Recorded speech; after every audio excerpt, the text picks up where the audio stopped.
Okay, Vanessa, you can start bringing people in. 5, 4, 3, 2, and 1.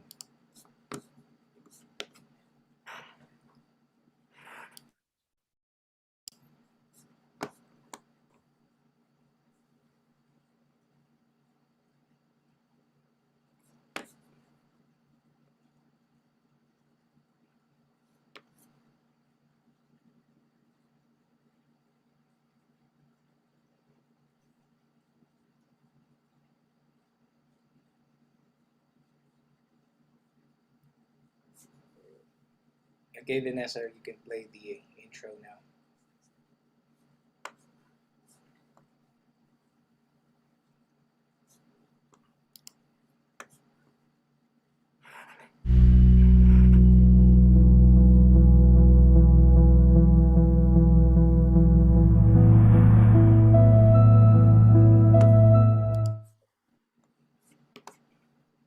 Well, hello everybody. Welcome, welcome.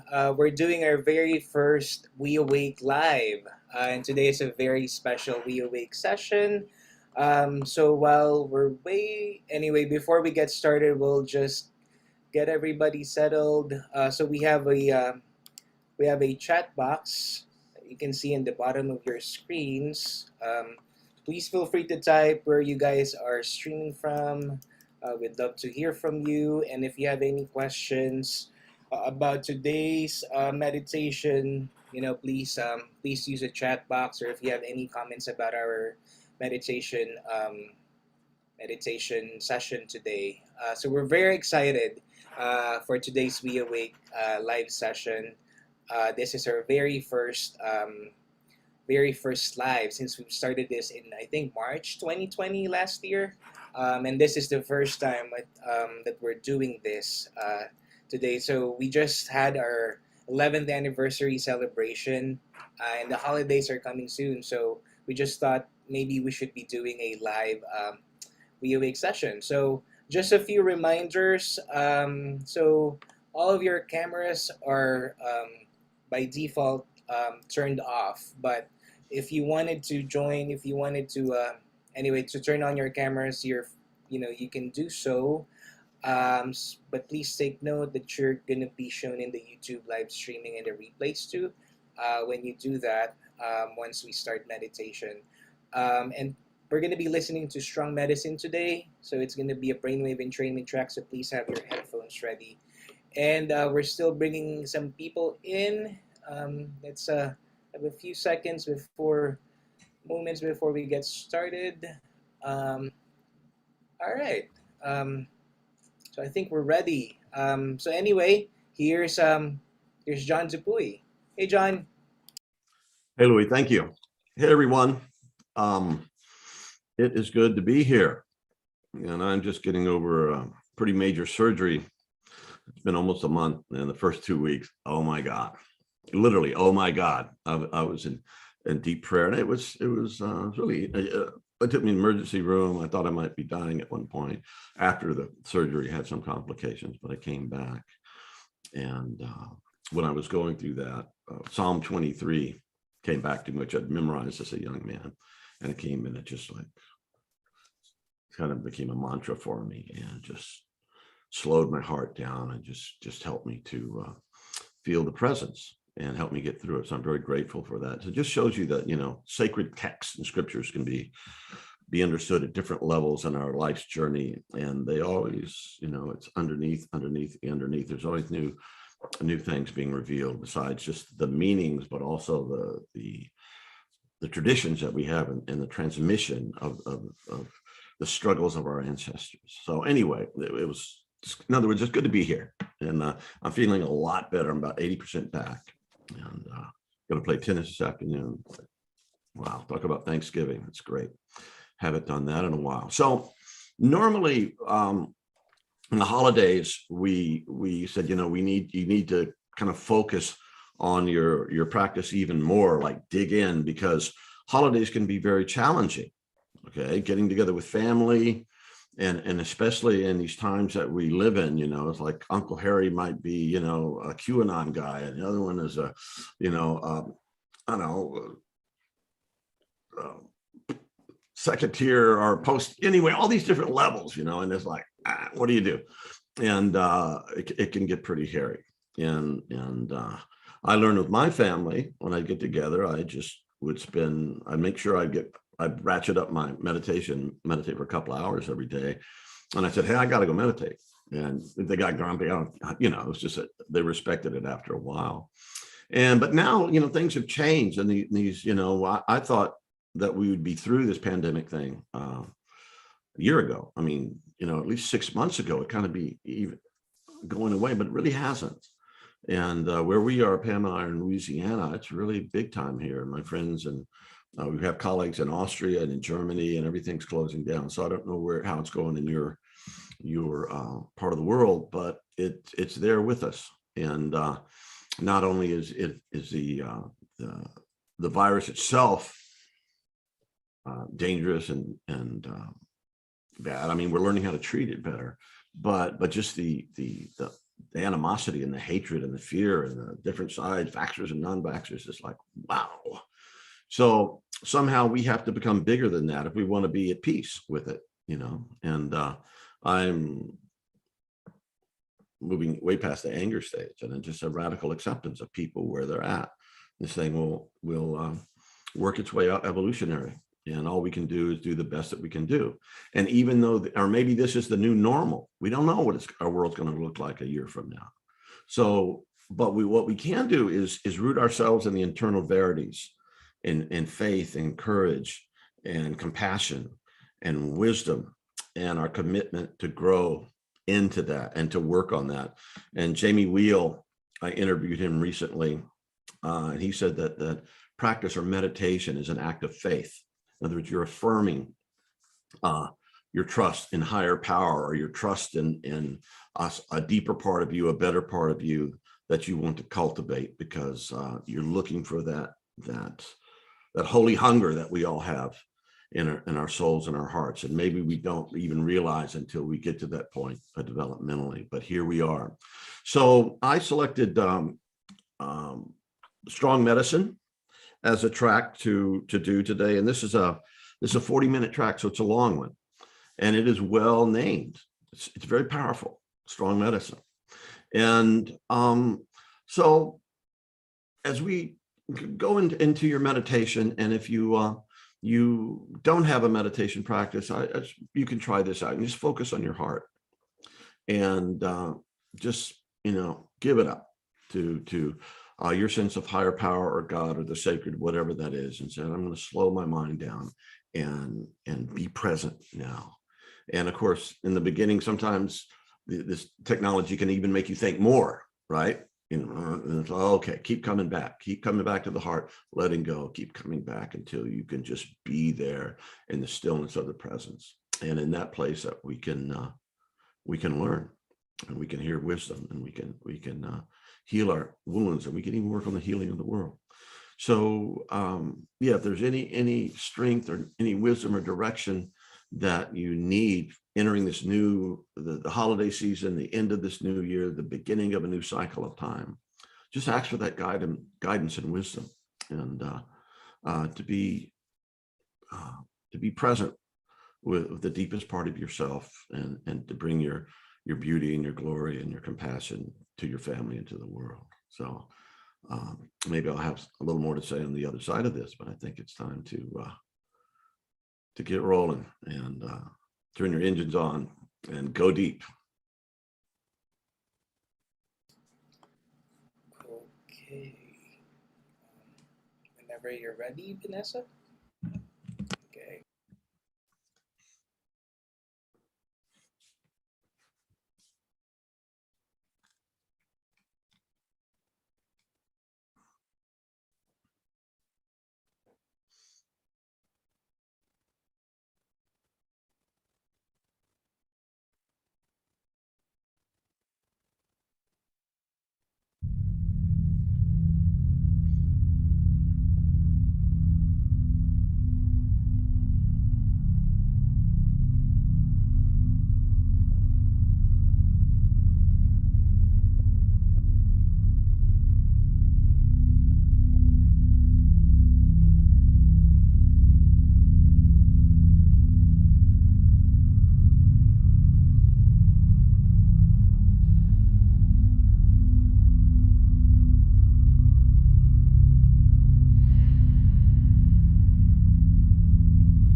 Okay, you're on, John. Yeah. Okay. Well, hello, everyone. My camera's acting a little bit weird, but that's okay because I'm a little bit weird myself. Anyway, I hope you had a wonderful experience. Thank you so much for meditating with me, and it was a very powerful experience. That's a powerful track, and I actually seem to be processing a lot of stuff about what this time means. In the United States, we have Thanksgiving, and which is a brilliant reason to have a holiday, right? Or a holy day to give thanks. And one of the most important types of prayer that one can do is just a prayer of gratitude. Thank you, thank you, thank you. And I brought up a lot of my family stuff, and families are constantly in flux, right? I was the youngest child, and now I'm an elder in my family. How did that happen? It seemed like it was only yesterday. And both my parents are gone, and Pam's parents are gone, and I spent the last 7 years of my life living one in Texas and then in Louisiana, being there to support family members as they aged and they passed. So a lot of gratitude around that too. And and then there are people in my life that have I've lost family members. My older brother suicided. I mean, there's a lot of pain, there's a lot of disruption. And in many ways, his children became my children. I became a very important uncle, let's say, in that relationship.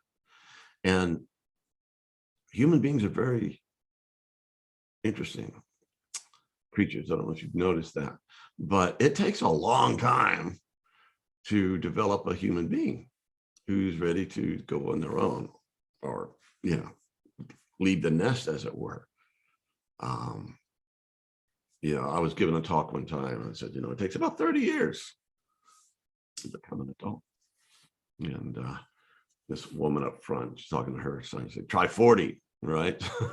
So anyway, I guess we're on different schedules. And it seems some of us seem to be old souls who've just kind of figured it out, and seem just to kind of get it. And others of us, we have to struggle for it all. I feel like I've had to struggle for a lot of it. But when it comes, it just feels like an absolute gift. So so there are families, and then of course Christmas is coming up, or Hanukkah, or however one celebrate that. But again, in time when for the most places that I know, we give gifts, and that's become a big deal. And I think in less reflective times, sometimes we just got carried away with the outward trappings of the holidays. And I think this pandemic hopefully has helped us to be more reflective and to spend time with ourselves and process ourselves. We'll just realize the biggest gift, the greatest gift that you can give to your families is yourself. So moral inventory, great practice. Look in the mirror, look in your eyes, very powerful. Just try that, do that for 60 seconds, see what happens. But ask yourself, what do I need to do to give the gift of myself for these generations, that came after me, the generations that are before me? They're gone, and I lost a lot of my immediate family. But now I've been grafted on to Pam's family, her brothers and sisters and all their children and her mother before she just passed. So it's been really rich. And I have friends that are as close as family. They are my family. So in some way, we don't choose our families, but they choose us, and we go through this process. So what do I need to do for the gift of myself to honor these familial and karmic relationships? and move beyond resentment or move beyond whatever, because it's complicated. And it came to me, I don't know why I'm saying this, but if you look in the mirror and it's like, you need to get sober. Well, then for crying out loud, do it. Okay. You know, if to become the person you need to be, clean your act up, get the help that you need. I don't think you can do it alone. If you're an alcoholic or not, doesn't seem to work that way. Willpower is not enough. Good intentions is not enough. So make those changes. Start today, and forgive yourself, and clean up the acts, clean up the relationships that need to be cleaned up, and yeah, and be present, and to continue to become the best version of yourself that you can possibly be in whatever stage of life you're in. And we get to choose what kind of ancestors we're going to be. You know, or are they going to look back to our generations that came after us? They go, Uncle John, yeah, I needed another couple of years in therapy to deal with that, right? Or wow, this person was an inspiration. He was there. He was, with all its imperfections, he was there for me when I needed it. That's how I remember my parents. They were always there for me, and in the end, I was there for them when they needed me to be. So that worked out. It feels good, and I miss them a lot. But it's changing to a deep love, and I don't want to say bittersweetness, but the sadness is replaced by something warmer, more beautiful, and such gratitude, you know. And as complicated a person as I was growing up and all, if I hadn't had that solid, you know, unwavering love and acceptance, it's been hard. So yeah, reach out to your family, biological and otherwise, grafted marriage families, or just friend families, your soul brothers and sisters, and share the love, and make sure that you kind of caught up saying everything you need to say, because you don't know when the opportunity to say those things are going to be gone. And with my parents, I did. I let them know, you know, how much I loved them, how much I deeply appreciated them, and they gave it back to me. So make sure you know, the best you can. And I know that relations are complicated and sometimes they're very difficult. I have people in my family who are seriously addicted and live chaotic, painful lives. And all my efforts have apparently been in vain, but I think they do know that I love them and care about. So it's a heck of a thing. So here we are in these times of great flux and great change. Yeah. The best that we can do is be grateful for our lives and what we've been given, and make ourselves our gifts this year, and do what we need to do to be who we need to be. And there's no greater beauty than giving yourself in love to your loved ones, and making that family unit a safe and supportive place.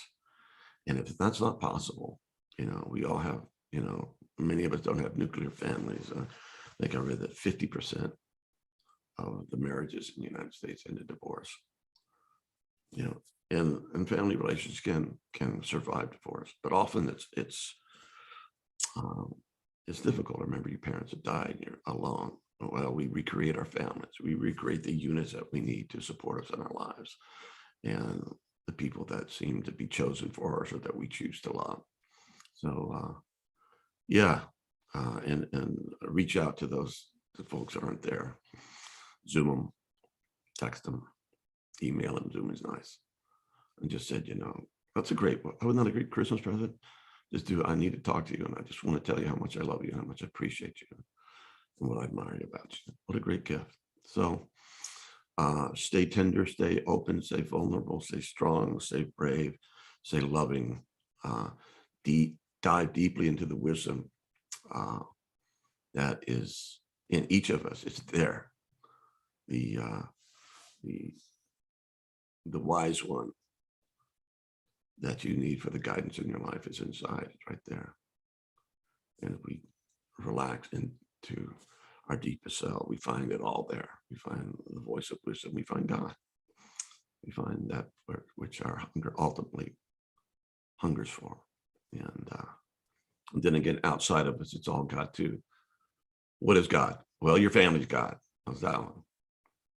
In the Gospel of Thomas, Jesus said, Kingdom of Heaven is within you. He said, it's also without you. So bless all the aspects of God in your life, in your family, and make yourselves the gift, and clean up what you need to clean up, and do the practices you need to be the gift and the healed person that you need to be. Anyway, love you guys. Happy holidays and blessed holidays. And let's make this a better, wiser year. And we can't control a lot of the outward stuff, but we do have responsibility to make sure we're who and what we need to be. And if you're not quite sure on what you're supposed to be, well, that's a very sacred quest you need to have.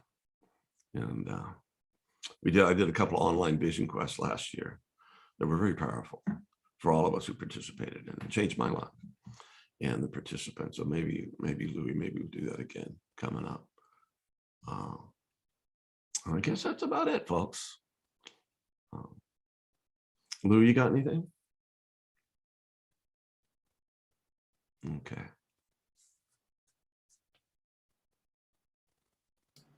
Okay. Thanks, everyone.